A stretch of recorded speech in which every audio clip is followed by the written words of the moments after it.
Hi guys! Welcome back to my YouTube channel! So today, gagawin natin medyo interesting.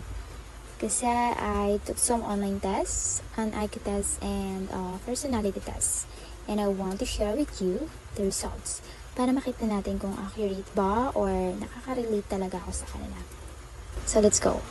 First, the IQ test. Based on the free culture pair IQ test na ginawa ko, my estimated IQ score lies between 128 to 144. Guys, reminder lang. Feels lang to, so hindi siya super accurate. So that's my IQ test. So next na tayo. The personality test. Ito ko ng Big 5 personality test. And here's the breakdown. Okay, isa-isahin natin sila. Can you see?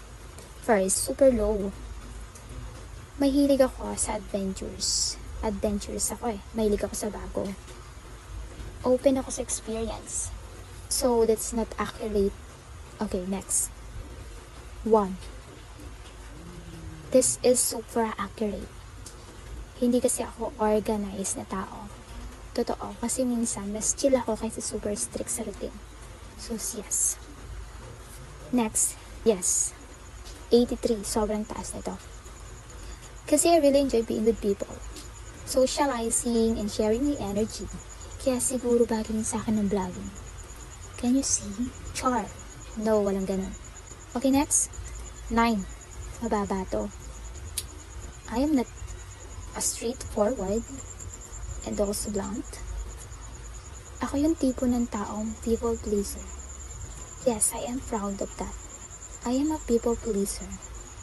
Kasi gagawin ko yung lahat para hindi ko ma-disappoint yung tao or yung like kaibigan ko or family ko. Madalas din mahirap sa akin mag-no. And above all is mas inuuna ko yung iba kaysa sa sarili ko. That's not accurate. Okay, next. 91. So, super accurate to.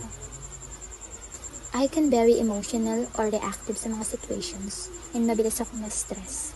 Pero mabilis na makaramdam ng strong emotions.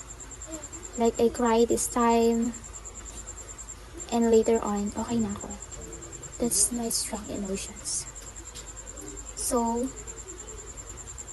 that's my personality test. Thanks for watching and see you on my next vlog.